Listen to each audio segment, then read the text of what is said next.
कर्मणैव हि संसिद्धिम् आस्थिता जनकादयः लोकसङ्ग्रहमेवापि सम्पश्यन् कर्तुमर्हसि। कर्मणैव हि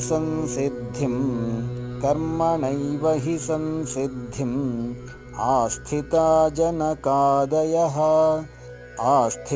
जनकादयः लोकसङ्ग्रहमेवापि